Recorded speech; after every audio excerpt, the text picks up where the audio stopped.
Rainbow پل ایک زمانے میں پہاڑیوں کے درمیان بسے ایک پرانے چھوٹے گاؤں میں نسل در نسل ایک افسانہ گزرا تھا۔ اس نے جادوئی جنگل کے اندر چھپے ہوئے ایک جادوئی پل کی بات کی جسے رینبو برج کہا جاتا ہے۔ کہا جاتا تھا کہ اس پل نے فانی دنیا کو ناقابل تصور خوبصورتی اور حیرت کے دائرے سے جوڑ دیا۔ کوئی بھی نہیں جانتا تھا کہ یہ پل کہاں ہے، کیونکہ یہ صرف ان لوگوں پر ظاہر ہوتا ہے جو خالص دل اور نیک نیت ہے۔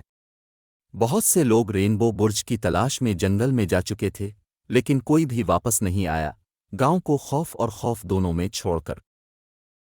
ایک روشن صبح آمنہ نام کی ایک نوجوان لڑکی تجسس سے بھری آنکھیں اور رحم سے بھرے دل کے ساتھ قدیم کہانی سنائی دی۔ لیجنڈ نے اس کے اندر آگ بھڑکا دی اور اس نے رینبو برج تلاش کرنے کا عزم کیا، دولت اجا و جلال کے لیے نہیں بلکہ صوفیانہ دائرے کے پیچھے کی حقیقت کو دریافت کرنے کے لیے۔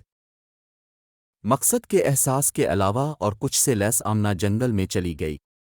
درخت اس کے اوپر قدیم، جوں جوں وہ گہرائی میں سفر کرتی گئی، جنگل اس کے ارد گرد زندہ ہوتا دکھائی دے رہا تھا، پرندے ہم آہنگ دھنوں میں گا رہے تھے اور نباتات ایک متحرک روشنی سے چمک رہی تھی۔ دن راتوں میں بدل گئے اور پھر بھی آمنہ کسی نادیدہ قوت کی رہنمائی میں دبی ہوئی تھی۔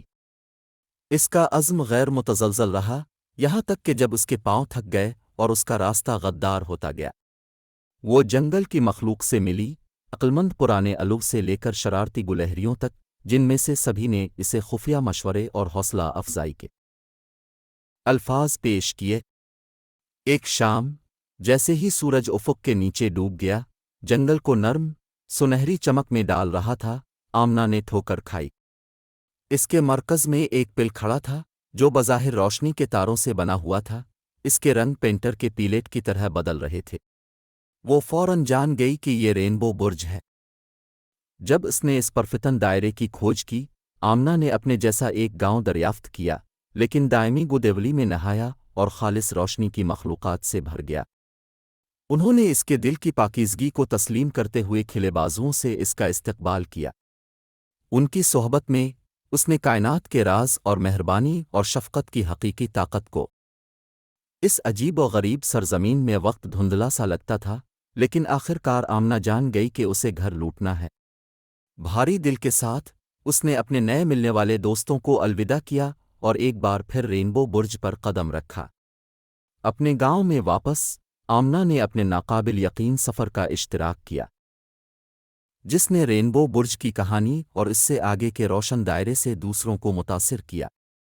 لیجنڈ زندہ رہا، نہ صرف ایک کہانی کے طور پر بلکہ امید کی کرن اور ایک یاد دہانی کے طور پر کہ انتہائی غیر معمولی مہم جوئی اکثر ایک قدم سے شروع ہوتی اور یوں آنے والی نسلیں نئے سرے سے حیرت کے ساتھ جنگل کی طرف دیکھیں گی، یہ جانتے ہوئے کہ رینبو برج محض ایک افسانہ نہیں تھا بلکہ اس لامتناہی جادو کا ثبوت ہے جو ہر دل کے اندر رہتا ہے، جو محبت اور مہربانی سے دھڑکتا ہے۔